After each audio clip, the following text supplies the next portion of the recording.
Hello everyone, it's Saoirse, and it is Titanic week. That's April 10th to April 15th, Titanic week. This is when the Titanic sailed in 1912. And so we are going to commemorate it, observe it, by talking about a Titanic book. This is The Death and Life of a Legend by Michael Davie. It was published in 1986, but updated in 2012 for the centennial by Dave Gittins, excuse me. So this one was really surprisingly good. It had been on my shelf for a while, and I try to read a Titanic book every April, and so I tend to think I'm going to hear all the same information over and over again. But this covers the conception, the sailing, the sinking, the inquiries, and the discovery of the ship in a way that I kind of hadn't seen it covered before. There was a lot more detail to the inquiries. It covered a lot of the controversies that happened post-sinking, so we will get into that.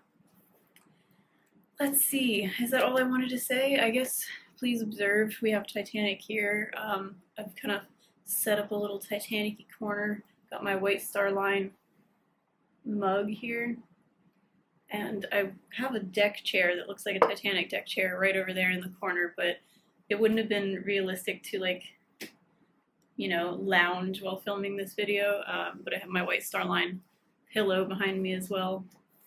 So let's get into it. I have a million quotes to pull out for us to dissect and think about. And it's morning, so of course here we go with the clearing the throat. So sorry. Got up at 7 to film this because I have a busy day. It's Titanic weekend, so I'm going to Orlando tomorrow, which is today, when I release this, for a speaker series at the Titanic exhibit in Orlando. Okay. This is in the introduction. A further reason why this particular disaster is of permanent interest is that it happened slowly, unlike a jet airliner crash. Nobody expected it. Everybody on board, whether rich or poor, passenger or crew, was confronted with a sudden test and given time to fumble or meet it. I liked that because it's the age-old question when we think about the Titanic. I think one of the first things that people think of is, what would I do? So if you think you know what you would have done, please leave a comment because I'm very interested. I tend to think I would have done my best to get to a lifeboat, but I know how my brain works, how I don't want there to be a disaster, so I probably would have been on the side of everybody saying, it's okay, this is just a precaution, it's not going to sink. And I probably would have stayed on the ship until the last second and then died. So, if we're being honest.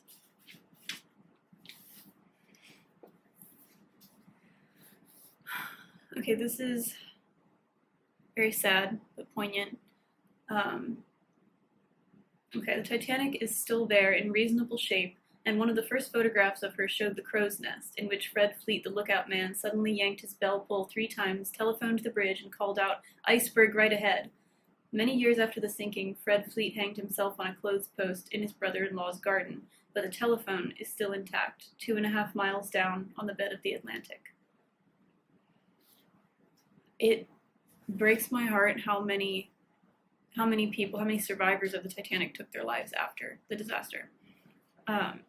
And this bit, just the way that he contrasts it, it makes me think about one of the most interesting things about the Titanic to me is that it's still there, that so many of the artifacts are still there on the ocean floor, that we've recovered a lot of them, and these things, these objects, survived and will survive much longer than any human life. If you know me at all, you know I'm into antiques, very, very into antiques and interior design, and I am fascinated by the idea of a home and everything in it surviving beyond its owner. I'm going to an estate sale today, so that really drives home that thought. From the world's imagination, the Titanic never altogether vanished. She has inspired novels and opera and poems, latterly of a more sardonic kind than the heroic writings that immediately followed the sinking. The disaster has been seen as a turning point in history, a symbol of the change from a reasonably settled world to much more alarming times. The event, as John Thayer of Philadelphia wrote 28 years after he was rescued, which not only made the world rub its eyes and awake, but woke it with a start, keeping it moving at a rapidly accelerating pace ever since, with less and less peace, satisfaction, and happiness. It's been described as a symbol of the approaching fate of Western civilization. And I say this all the time. If you've had a 5-minute conversation with me, I've probably dragged you into a corner and said, listen, the Titanic, it was a new era. It was the end of the old era. It was the ushering in of the new world. Maybe I'm biased, but the single most important event of that time, because it's just like they said, it was the end of this gaudy, ostentatious Edwardian era, and boom, it ushered in World War I, and everything just collapsed. So, fascinating stuff. It really is. It's just, even if the Titanic didn't directly cause this change, this shift in the world, it definitely is a symbol of when it ended. It is a clear marker of, oh, the good times are over, or whatever, constituted good times back then. We know there were a lot of bad things too. This is so interesting, this quote by a journalist, Philson Young. It was the shape of a ship so monstrous and unthinkable that it towered high over the buildings and dwarfed the very mountains beside the water. It seemed like some impious blasphemy that man should fashion this most monstrous and ponderable of all his creations into the likeness of a thing that could float upon the yielding waters. Yet, like an evil dream, as it took the shape of a giant ship, all the properties of a ship began to appear and increase in hideous exaggeration. A rudder as big as a giant elm tree, bosses and bearings of propellers as big as the size of a windmill, everything was on a nightmare scale. These words that he uses, monstrous, evil, dream, unthinkable, nightmare, it's really a different way of looking at Titanic, because I think those of us who love it look at it as the most beautiful thing man has ever made, and the last word in luxury of the Edwardian era. But there is another way to look at it, as this Leviathan, this just gigantic nightmare that was unknowingly created to take 1,500 lives. And I won't think of it that way, because, I love her. But that was a really interesting and moving passage that I hadn't read before. No, I can't read my writing. Okay, so there's the whole thing about Titanic being unsinkable, which it was not, and it was never said to be. That was a very deadly, dangerous game of telephone that happened. This was written in a shipping journal. They had the watertight doors that could be shut, practically making the vessel unsinkable. The last 5 words were written in italics. They read now, this guy says, with a dreadful irony. A contemporary shipping journal also used the words practically unsinkable. The idea spread and the qualifier was lost. So as it gets passed on more and more to other people and journals, they stopped saying practically and just said unsinkable. And an idea like that, it's like Inception. It's like somebody, like the guy from Inception, like Leonardo DiCaprio. Oh my God, Titanic. Look at the connection. It's like Leonardo DiCaprio went and put the idea in everybody's heads. It's unsinkable, so that they would sail the ship, sink it, and then the movie Titanic would be made starring Leonardo DiCaprio. It's too early to be having these kind of epiphanies today. All right, we're getting into talking about J. Bruce Ismay. This is one of my big gripes with the James Cameron film. I know it's a movie, it's like an action movie. You gotta make a hero and a villain, and he made villains out of people that I don't think were really villains, and nothing in real life is that straightforward. So how do you feel about J. Bruce Ismay? Let's look at this. At both inquiries, Ismay, by the way, he's the owner of White Star Line. At both inquiries, Ismay was closely questioned about trying to break the record, and he categorically and repeatedly denied it. His indignant testimony was wholly plausible. It was simply not possible for the Titanic at full speed to go faster than the lighter and more powerful Cunard liners at full speed, nor was it ever intended, either by the owners or by the builders, that the Titanic should be able to match them. So he's saying, why would I have egged the captain on to make the ship go faster to beat the Cunard liners? Why would I do that when it is physically impossible? Which is, as he says, very plausible. It doesn't make sense. But how do you feel? There's a whole chapter on J. Bruce Ismay. Also, let's take a look at some of these pictures. There's a couple of great sections of photos in here. I particularly love the gym. Like, an old-timey Edwardian gym is kind of one of my biggest fantasies. Okay. So, let's look at this fatal error. Owners and builders decided that to give the Titanic a competitive advantage, more deck space was more desirable than more boats. So the Titanic was equipped with 16 lifeboats and 4 emergency rafts, enough for some 1,178 people. Now, remember in the movie when Thomas Andrews says there's not enough boats for even half the people on board? Yeah, it says it should have been possible to get away all these boats fully laden during the 2 hours or more before the ship sank. Because the ship, it had a very awkward list, it was really leaning, but the sea was so calm. And that's something really remarkable about the Titanic disaster, is that the sea and the conditions, the sky, it was like a sea of glass. You could see every single star in the sky. It said in here that the stars were so clear that as they moved and went down, you could see them cut off by the horizon, like half the star above and then cut off below the horizon. But there was no moon. There was no moon, and so people think that was one of the main reasons why it was so hard to see the iceberg, and also because the sea was glass and it was not crashing. There was nothing to crash against the base of an iceberg.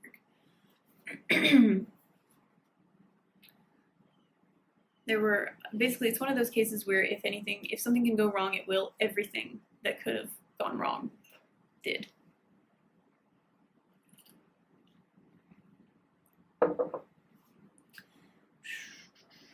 It is hard to resist the conclusion that, consciously or unconsciously, their aim in these desperate circumstances was to get away as many first and second class passengers as possible, who were in any case the nearest to the boats, before the whole operation was swamped by uncontrollable hordes from steerage. So he talks about this whole chapter, survival of the richest. Is it true? Is it true that you had a much better chance to survive? If you look at the percentage of first class versus second and third who survived, yes, it seems you had a much better chance, even if only because you were closer to the boats. Because steerage was way down at the bottom of the ship and would have taken longer to hear about the disaster and to make it up to the top by the time they got up there.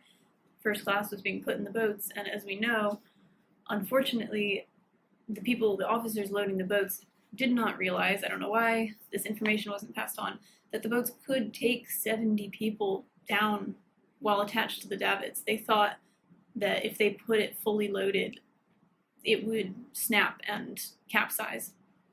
They thought it could only take 70 men if it was already in the water.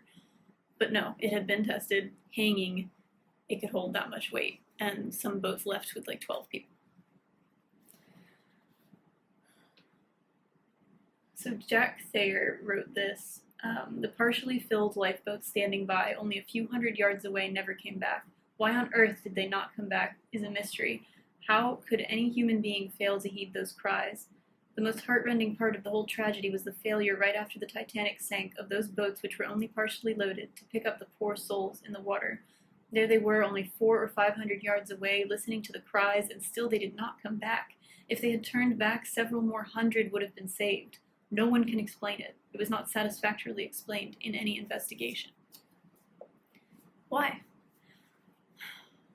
And they say in the inquiry over and over, well, we would have been swamped. more of us would have died if we'd gone back because we would have been swamped. Well, all you had to do was wait a few minutes and a lot of the people already would have been dead, and you could have picked up the people who were still hanging on.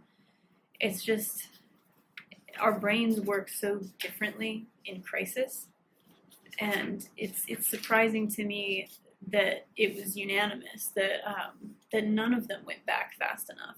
Some of them did turn back eventually, but after half an hour, it was pretty much over. So it's just surprising, that there weren't a couple of boats that were like, yeah, we're going back right now. We're going to pick up everybody we can. But imagine, being in the dark, having just seen this massive ship sink below the water. You don't know if anybody's coming to save you. You're just floating in the middle of the North Atlantic at 2 a.m. Imagine that fear and the adrenaline that you've gotten past the first trial of, we got off the ship, we're in a lifeboat, and now what's next? We just have to make it through this freezing night without really knowing if anything's coming when the sun rises. Okay, the Californian. The Californian is a big controversy. It's covered heavily in here. The Californian is a boat that we're pretty sure was the one that saw Titanic shooting off distress rockets, begging for help, and just sat there and didn't go to their aid. And they were, we think, about 5 miles away. And the captain was aware of what was going on. He was being told what was going on. And they just stayed there, surrounded by ice, because they were stopped by the same ice field that Titanic was. But they could have slowly pushed through it and saved every single person on Titanic. They did not. The ice by which the Californian was surrounded was loose ice extending for a distance of not more than 2 or 3 miles in the direction of the Titanic. The night was clear and the sea was smooth. When she first saw the rockets, the Californian could have pushed through the ice to the open water without any serious risk, and so have come to the assistance of the Titanic. Had she done so, she might have saved many, if not all, of the lives that were lost. I get fired up thinking about that. Like, imagine being that captain, and you have the chance to make history and be a hero, and you just don't take action. It is difficult to imagine that Stanley Lord, as the captain of the Californian, could have served a further 15 years at sea, much of the time as a ship's captain, if he had believed that while in command of the Californian, he had failed through negligence or cowardice to save 1,500 men and women from a terrible death. At all events, he behaved after 1912 like a man who thinks he has been treated badly, not like a criminal. And one more about him. He writes this letter. I fail to see why I should have to put up with all this public odium, though through no fault or neglect on my part, and I respectfully request you will be able to do something to put my conduct on the night in question in a more favorable light to my employees and the general public. Worried about his reputation. It's like, if I were him, I would have just been apologizing forever and repenting. And it's interesting that, I don't know if maybe in for a moment, I don't think the Californian is covered at all in the James Cameron movie. And I know it's already a 3-hour movie, but it is such an interesting part of the whole story, but I guess that would have added a whole extra storyline. Okay, so about Ismay. Ismay made no attempt to hide behind these alibis. No passengers were on the deck. The boat he had been helping to fill was, he thought, the last one. It was, in fact, the penultimate. It was practically full. Men were in it already. It was being lowered. He got into it. I personally, if this is all true, I don't have a problem with Ismay saving his own life. Why should there be one more death? Why would one more death have been better? The fact that they destroyed this man and slandered him for having the nerve to survive is so grotesque and so dark to me. I mean, he's already wrecked by PTSD and survivor's guilt, which we'll see here. So Jack Thayer goes to talk to him on the Carpathia, and Bruce Ismay has been just shut up in a room the whole time on the Carpathia. He never comes out. He says, I immediately went down, and as there was no answer to my knock, I went right in. He was seated in his pajamas on his bunk, staring straight ahead, shaking all over like a leaf. My entrance apparently did not dawn on his consciousness. Even when I spoke to him and tried to engage him in conversation, telling him he had a perfect right to take the last boat, he paid absolutely no attention and continued to look ahead with his fixed stare. I am almost certain that on the Titanic his hair had been black with slight tinges of gray, but now his hair was virtually snow white. I have never seen a man so completely wrecked. Nothing I could do or say brought any response. As I closed the door, he was still looking fixedly ahead. And that level of PTSD is just horrific to think about. Lightaller says, he was about Ismay. He was obsessed with the idea and kept repeating that he ought to have gone down with the ship because he found that some women had gone down. I told him there was no such reason. I told him a very great deal. I tried to get the idea out of his head, but he was taken with it.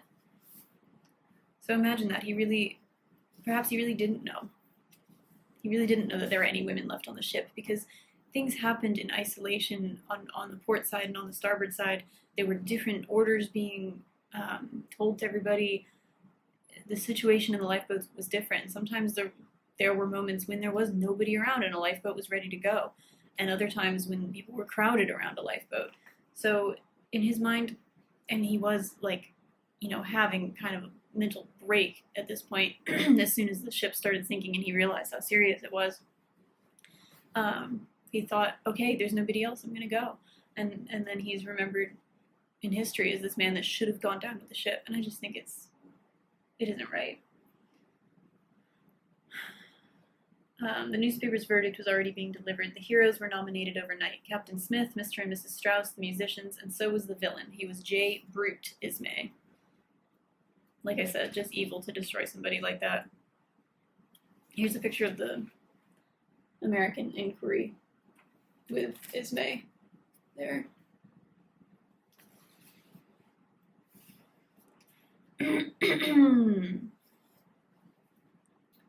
Alright. Oh, where the heck are we? Oh yeah, there's this horrible poem published in the Chicago Journal about the situation with Ismay. The captain stood where a captain should, for the law of the sea is grim. The owner romped ere his ship was swamped and no law bothers him. The captain stood where the captain should when a captain's boat goes down. But the owner led when the women fled, for an owner must not drown. The captain sank as a man of rank while his owner turned away. The captain's grave was his bridge, and brave he earned his seaman's pay. To hold your place in the ghastly face of death on the sea at night is a seaman's job, but to flee with the mob is an owner's noble right. That is just awful. People they love to have a villain. Okay, there's this whole chapter about Marconi, and Marconi is the one who invented the wireless telegraph, which was used on the Titanic. It's the only reason that any survivors survived. One of the fascinations of the Titanic disaster is that more clearly than any other event, it reveals the modern world just starting to burst out of its Victorian chrysalis, so that the old world and the new can be seen almost simultaneously. Oh, I love that. That's one of my favorite quotes from here, because that's such a big fascination for me, is that you can see this restrained, restricted Victorian world bursting open and becoming much bigger and more ostentatious and more about beauty and pleasure and fun, and they're just like right there together, and the Titanic is a great symbol of that. So a lot of this story is about luck. It was sheer bad luck that the Californian operator, the wireless operator, had finished work for the night before the Titanic began to send distress signals. Had he been at his machine, all those aboard the Titanic might have been saved. And it was sheer good luck that the operator on the Carpathia, who had already taken off his coat before turning in, decided as an afterthought to check an earlier message, and returning to his apparatus, picked up the Titanic's call for help. Incredibly bad luck, incredibly good luck. Thank goodness that the operator on the Carpathia decided to go back to work. So he includes this whole wonderful testimony by Harold Bride, who was the junior Marconi operator on the Titanic. He says the lucky thing was that the wireless broke down early enough for us to fix it before the accident. We noticed something was wrong on Sunday, and Phillips and I worked 7 hours to find it. We found a secretary burned out at last and repaired it just a few hours before the iceberg was struck. So imagine that. I mean, the wireless on Titanic broke. What if it had broke right before the disaster? They didn't have 7 hours to fix it. So it's very lucky that it happened to give them enough time to fix it. This whole, there's many pages by Harold Bride, and it's also fascinating. I feel like I've read it before, but I don't get tired of it. There's this bit about the fact that the distress code was CQD, but that it had just been changed by an international committee to SOS, because SOS is a lot easier to send and read in Morse code. It's very straightforward. So the captain says, "What are you sending?" "CQD," Phillips replied. The humor of the situation appealed to me. I cut in with a little remark that made us all laugh, including the captain. "Send SOS," I said. "It's the new call, and it may be your last chance to send it." So Titanic was the first ship to send SOS. Super interesting trivia fact there.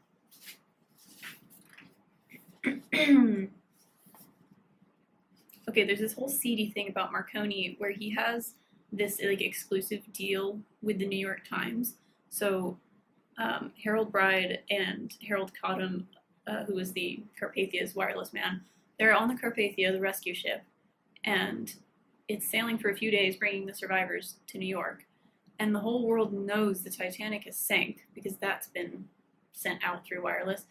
So everybody's family and friends are waiting, grieving, fearing what they're going to find out, and they're not getting any answers. And the public is just begging for answers from the wireless men. Please tell us details about what happened and who survived. And it is silent. The Carpathia is silent. They won't give anything away. And it seems very likely it's because Marconi had this deal with the New York Times. So Marconi's employees were the wireless men. And if they waited till they got to shore and immediately gave an interview to New York Times, that would be an exclusive interview. The men would get paid a lot for it. And Marconi would be, the first one to break the news. Okay, the fact was that the New York Times for 7 years had had a commercial arrangement with Marconi about transatlantic news. The paper had given a banquet in his honor the month before. It's been described, the Carpathia approached New York. The Times day editor told his assembled news staff that the Associated Press had just sent the paper a note saying that the Carpathia studiously refuses to answer all queries. It was therefore up to the reporters. I just imagine this scene where the ship docked is just swamped by reporters and then by people who really have the right to be there, who want to know if their loved ones survived. It's one of those times when, I kind of wish that people had cell phones, record everything. We'll never see any footage of the disaster. We'll never see a photo of it. And so I guess it is kind of shrouded in mystery, and that's part of the appeal of Titanic. But there are some moments that I wish we could see more of that moment when the Carpathia docked. But we're lucky that there's so many records from the inquiries and from interviews. Nobody ever thought the ship was going down. I do not think there was a man on the boat who thought the ship was going down. They speak of the bravery of the men. I do not think there was any particular bravery because none of the men thought it was going down. If they had thought the ship was going down, they would not have frivoled as they did about it. Some of them said, "When you come back, you will need a pass, and you cannot get on tomorrow morning without a pass." They never would have said those things if anybody had had any idea that the ship was going to sink. Who was this? This is part of an inquiry with a Mrs. White. Mrs. J. Stewart White. And this is a really interesting point because they talk about the bravery and the heroic acts and all that, but it's very clear from all the evidence we have that a lot of people just didn't think that the ship was sinking, and that is why it was so hard and so slow to load the lifeboats, because you're really hesitant to get off of what you think is a gigantic lifeboat that will never sink and get into this tiny little boat that's going to be lowered like 70 feet down to the ocean, and it's freezing out, and you just want to go back to bed. It's very easy to see how people would not have believed until the list was very, very noticeable, and stuff was sliding off the deck. It's easy to see why they just didn't think that the ship was going down. And so it really makes us think about what is bravery and like what constitutes bravery. If you don't know that the situation is as serious as it is it still brave to be stoic and calm about it? If all of these men who we talk about as being so brave in this situation, if all of them had known, you got like 2 hours and this thing's going to be at the bottom of the Atlantic, would they have acted differently? Or when they let their wives get on the lifeboats and leave, did they really think that they would see them again? I think a lot of them probably did. And some of them probably knew they wouldn't. And they were acting, I don't know. Is it brave to just lay down your life that easily and not fight? I don't know. It's that old, it's like the British stoicism, and I guess a lot of the Americans displayed it too. And the sad thing is that the people in steerage weren't even really given a chance, because, like I said, they would have taken longer to get up there, and there was also big language barriers for a lot of them. So imagine being in that situation, that kind of disaster, when you can't really understand what people are saying, and even the people who did speak English were having trouble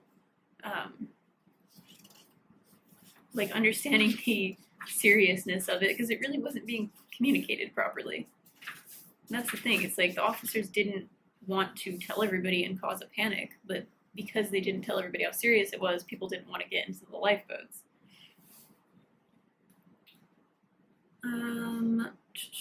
So there's this thing like everybody is responsible, so nobody is. In the British inquiry, that was kind of the conclusion.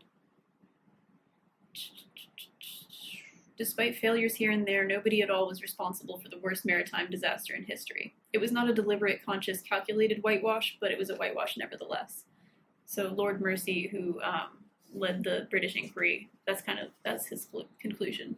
Didn't want to blame anybody, because it really is a case of everybody involved was responsible, from the person who didn't put binoculars on into the crow's nest, to the lookouts, to the captain, to the officer who decided to turn the ship, to every single person involved, unfortunately, like had a hand in the disaster, not on purpose, obviously.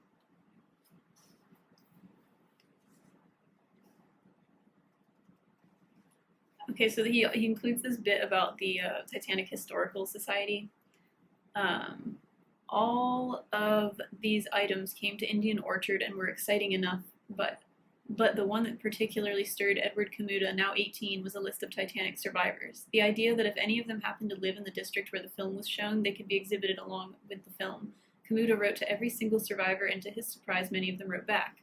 Next, a Hobbies magazine featured him in a series about people interested in obscure subjects. Then he made contact with others similarly obsessed, until in 1963 he and his new friends, though scattered across the United States, decided to form a society, to which they gave the not wholly happy title of the Titanic Enthusiasts of America. It's just like, these are my people. And what was it like to be part of Titanic fever back then? Like Titanic fever while the survivors were still alive. And then Titanic fever when the ship was discovered. I just imagine that. And it's amazing that it's still, people are still so into it today, to the point where, I'm going to a Titanic convention this weekend. So this is really sad. In Halifax, a lot of the bodies that were recovered from the ocean were brought to be buried there. A reporter noted with surprise that only about 100 people had assembled on the jetty, and that onlookers were few on the streets between the jetty and curling rink. So, there's like the hundreds and hundreds, maybe thousands, can't remember, of people who waited for the survivors. Not very many people showed up for the dead. Just sad. And this part made me have to stop and like almost cry. They're talking about when the people on the Mackie Bennett, which was the ship that recovered bodies, when they picked up a body, they would write down all of its effects and, anything personal that might be able to identify it. And this one says, another entry, obviously an aspiring immigrant, Leslie Galinsky. His estimated age was 30, and he had been carrying when he drowned a primer of the English language. Like, I already read that yesterday, and just reading it right now makes me want to cry. Because that tiny detail really humanizes the whole disaster. Because we talk so much about the millionaires and this is where you can see like the two different worlds, very different worlds that were on the Titanic. You have the extremely wealthy, and we're talking like you have our rich people today. These people were on another level. They were beyond wealthy. And then you have all of these immigrants who are going to America to try and start a new life. And this guy, when he knows the ship is sinking, what does he bring with him? An English primer. Or maybe he carried it with him all the time on the ship because he was trying to learn. That one really hurt. Just think about, with like 3,000 people on the ship, there's so many different stories, all of those different stories, and everybody with an individual life and dreams and goals and hopes and fears, and we really only hear about a few of them. So many of their stories are lost. Okay, George Bernard Shaw, in his dispute with Arthur Conan Doyle in the correspondence columns of the Daily News and Leader during May 1912, was the first person to dare to express exasperation at the public reaction to the catastrophe. Why had it cast the British into an explosion of outrageous romantic lying? Shaw thought that the nation led by the press had misconstrued the real events. The captain had been turned into a superhero. The officers had been portrayed as calm, proud, steady, unmoved in the intervals of shooting terrified foreigners. The passengers, at least the Anglo-Saxon passengers, had been praised for facing death without a tremor. Yet the truth was, Shaw wrote, that the captain was reckless, and the officers had not only been so afraid of a panic among the passengers that they had not dared to reveal that the ship was sinking until it was too late, but they also had failed to ensure that the boats were not full went back to the rescue of those struggling and dying in the water. Here is a calamity which might well make the proudest man humble and the wildest joker serious. It makes us vainglorious, insolent, and mendacious. The effect on me was one of profound disgust, almost of national dishonor. And we will end right there. I hope you enjoyed this. I hope it made you think. And I hope you commemorate this anniversary in whatever way you like to do that. I am going to have a little gathering of people and watch Titanic tonight. Last night, I guess. And that's something I do every year on the anniversary, and now this new tradition of going to the Titanic exhibit in Orlando. There's just there's never-ending like ways to think about this and study it, and it's always going to fascinate me, and I hope I can keep finding books to read about it. If you know of any, please recommend them. I have read quite a lot, but the Titanic scholarship is just, it's endless. And we're seeing that, with the wreck, there's still more to learn and discover about that. Like we're learning about new, what's it called? Like the rusticles that are on the ship. What do you call that? I don't know, but there was like, whatever's eating the ship is an organism that has been named after Titanic because we discovered it because of the ship. I mean, science, history, everything. You can study everything when you look at this disaster. And yeah, that's it. I'm going to go fixate on this for a while. Thank you so much for watching, and I will see you all next time. Until then, happy reading.